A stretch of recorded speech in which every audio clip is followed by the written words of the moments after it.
Today on ELN Morning. Crimes in Crest. Police say suspects stole 2 and broke into 15 cars over the weekend. I don't feel as safe here as I did before. We hear from students who fell victim to those crimes. A new class. The class of 2025 has elected their Student Government Association representatives. And a North Carolina face-off. An old rivalry renewed. ELN football is set to play Appalachian State this Saturday. Today, September 16th, 2021. This is ELN Morning.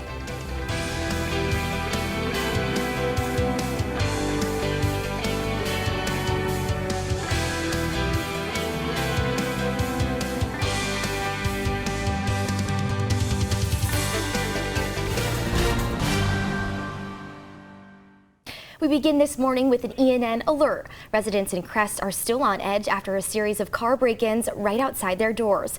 Good morning, I'm Ashlyn DeLoughy. And I'm Maeve Ashbrook. Our Jenna Mandarioli spoke with students affected and University Police Chief Joe Lemire for the update. It was like a complete mess. Like the glove box was open and there were just napkins all over from inside my glove box. Sophomore Sarah Hennis was sleeping in Sunday morning when the phone rang. It was campus police. Her unlocked car had been broken into. It definitely made us start locking our door every single night. Someone goes out and locks it, and we all just kind of feel a little uneasy, honestly. Like knowing that it wasn't students is kind of really concerning. Sophomore Holly Pruitt's car was one of 15 broken into over the weekend. Nothing was stolen, but she and other residents say they still feel unsafe. People from around here know that this is a location where they can go and break into these cars. It just makes it 10 times scarier kind of living here. Sophomore Conrad Brown's unlocked car was stolen from the Crest lot Saturday night. I was literally starstruck. I thought I was never getting my car again. Brown says campus police were helpful through the entire process, but he says the neighborhood needs to step up its security systems. Crest management has not responded to ELN's request for comment at this time. A vacant police car now sits at the entrance, but residents say it isn't fooling anyone. If someone actually stayed in that cop car, that would make me feel a lot better instead of just leaving a cop car there where you can see through the windows and you can see no one's in there. Chief of Police Joe Lemire says the car is there while they continue the investigation. Because it's in an area that's a little bit separate from campus, so we like to pay special attention to that. Get officers down in that area, patrol the area pretty heavily. Jenna Mandarioli, ELN Morning. ELN police took fingerprints on all of the vehicles on Sunday, but Crest residents say they have not heard from them since. Students with questions or tips can call campus police at 336-278-5555. Today is Yom Kippur, the holiest day in the Jewish faith, and at this hour, ELN students and staff are gathering in Newman Lumen to observe. I spoke with members of our Jewish community on the importance of the holiday. The feast before the fast. ELN Hillel gathered for a meal last night awaiting sundown, which marks the official start of Yom Kippur. It is the highest of high holidays in the Jewish calendar, commemorated with a 24-hour fast and 5 services. Hillel co-president Zoe Kurtz is grateful to be gathering in person for the holiday this year. Yom Kippur to me is really reflecting about the last year and kind of where I want to be in the next year. But being with people I love, care about, with the community is a really special time for me. Yom Kippur became a dark day for ELN's Jewish community. It was 2 years ago. Gunfire damaged a car outside the Chabad house, bullet holes shattered windows, all while students were inside, leaving a safe space broken. Rabbi Mendy Minkowitz says since the shooting, the Chabad house has increased security and remains in constant communication with local law enforcement. I actually personally underwent significant training to, God forbid, be prepared for such a situation should it ever arise again. But in no way are we deterred or scared, or it never even crossed my mind to not do what we do because of what happened 2 years ago. Kurtz says this year she is reminded of her resilient community as she begins to commemorate the holiday. I'm just so grateful that the strength of the ELN Jewish community, I just think everyone really comes together, especially in times of craziness and uncertainty. I think even the last year, I think all of ELN, the community in general, has stuck together. As services continue today, Minkowitz will be recognizing Yom Kippur alongside his ELN students. I would like to send a message to my fellow ELN Jews to always be proud, always stand proud, and be who you are. Don't let anyone tell you otherwise. Those fasting will break it tonight at sundown. Hillel and Chabad are hosting breakfast meals tonight at 8 p.m. at their houses. Hispanic Heritage Month is officially here. El Centro partnered with the Creed to put on the annual kickoff event featuring live dancing from local dance troupes. Sophomore Bethany Griffin works in the Creed and says events like these can help bridge differences between students. It's so important to come to the Creed, come to El Centro, and it's important for you to have friends that don't look like you and don't think like you and have different cultural backgrounds so you can learn as a person and grow independently. Freshman Boyd Burris says he was sitting outside doing homework when he heard the music and decided to attend the event since it brought him unexpected comfort. I lived in Spain over the summer, so I did a study abroad trip, and even though this is not like Spanish as much, it's still Hispanic, so there's a lot of similarities that I like, like the music. A lot of it's very similar, so I like that. It kind of brings back the memories from when I was in Spain. For more on Hispanic Heritage Month, be sure to pick up a copy of The Pendulum next week. ELN Morning will return in 60 seconds. The class of 2025 SGA president, vice president, and senators will be sworn into office tonight at their first meeting following Tuesday's election. Over 500 freshman students voted on Phoenix Connect to select the candidates. Freshman Alexa Morrissey says she is excited to be in Elon's SGA after doing student government throughout high school. I've never done anything like that before, like being sworn into office, so that is just going to make the experience so whole for me, I guess, and I'm just really excited to be welcomed into the SGA community here at Elon. The 5 new elects will be sworn in just in time to go on the annual SGA overnight retreat this weekend. Freshman Bo Dalrymple says he is excited.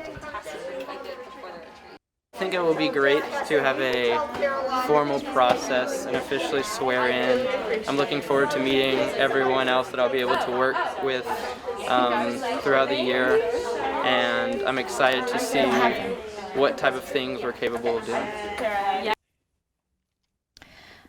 Both the secretary and treasurer positions for the freshman class remain vacant. According to the dean of students, Janelyn Patterson, the positions will be appointed by members of SGA. Members of SGA also say they are reaching out to previous candidates who ran but were not elected to fill the vacant positions. They hope to have both candidate positions filled in the near future. With the renovation of upstairs Mosley now complete, some members of the LGBTQIA community are praising Elon for continuing to push for queer inclusion, but say they would still like to see more. Our Caitlin Rundle has the story. Junior Lucas Lovely says Elon's acceptance of the LGBTQIA community is what made him consider coming to Elon. Now the president of Spectrum, a queer straight student alliance, he recognizes that support from most minority groups on campus tend to be student-run. You kind of have to search for those groups in order to get involved with them. But that being said, once you do find the groups on campus, then it generally is pretty comfortable here. Campus Pride, a national educational organization for LGBTQIA college students and groups, recognize Elon as one of the best colleges for policies, programs, and practices friendly to LGBTQIA students.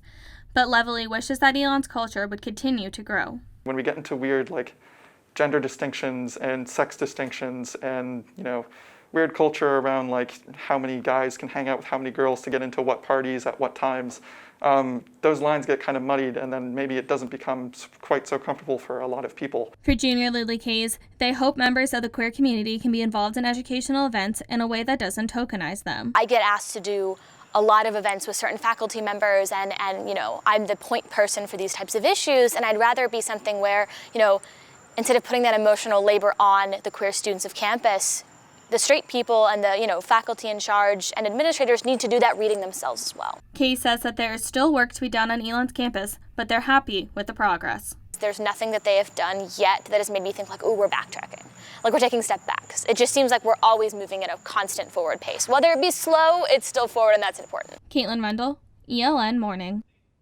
Spectrum is hosting its annual Dragstravaganza event this Saturday at Tap House at 10 p.m. The event is free for students. The football team is set to take on Appalachian State University this Saturday. Both teams currently sit at 1-1, and they're ready for an uphill battle against a proven program from a higher division. Head coach Tony Trisciani says he hopes the matchup will revive an old rivalry. So we're playing one of the best FBS programs in the state of North Carolina. So it's going to be a big challenge for our guys, but it doesn't change how we prepare. Our hope is to play our best football of the season. And if we do that and we can hang around in this football game and get later into the game and try to keep this thing tight, then the pressure's on them. It's on App State and not on us. The players are also ready for the challenge ahead. Running back DJ Moyer says for him, this weekend is about patience and consistency. We have a big opportunity to be this knock off a big team. So, everybody that wasn't recruited for like FBS, we have something to prove to, the bigger schools that we can play big ball. The Phoenix are set to play in Boone on Saturday for the big Week 3 matchup. Kickoff is set for 3:30 p.m. For more information and game coverage, visit elonnewsnetwork.com. We've had some pretty high temperatures this week, but is that sun here to stay coming into the weekend? Your Phoenix 5-day forecast after the break. The university ranks #1 for excellence in undergraduate teaching, according to the U.S. News and World Report rankings. Exercise science professor Tom Doyle says he employs several teaching strategies in an effort to be a good professor, one deserving of the university's ranking. I'm dealing with adult learners. I mean, obviously they're young adults and stuff like that, but I think you hear it once, it doesn't sink in. You hear it twice, it starts to sink in. You hear it the third time, and then you're like, oh, this is something I may need to pay attention to, I need to know. So I think just employing some adult learning techniques and then allowing people to go out and figure it out on their own. Doyle says the university provides several different resources like workshops and weekly lectures to teach professors how to implement engaged learning.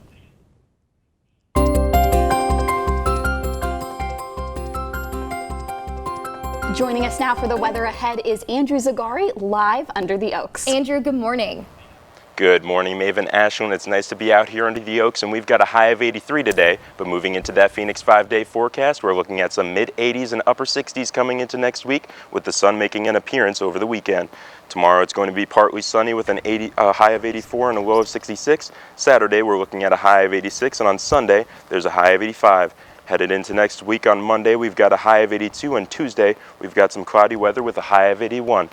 So I recommend hitting a tan at Mosley this weekend, and if you live at Mill Point, hit that pool because there's going to be some nice hot weather. That's your Phoenix 5-day forecast. Back to you in the studio, and happy birthday, Ashlyn. Andrew, thank you so much, and happy birthday, Ashlyn. Thank you so much. It's a big day. She's 21. Big day. I've been waiting for a while. Well, thank you so much. That is all the news we have for you this morning. Thank you so much for joining us. For all the news you need to know when we're not on air, visit our website, elonnewsnetwork.com, or follow us on social media at Elon News Network. Have a great weekend, Elon.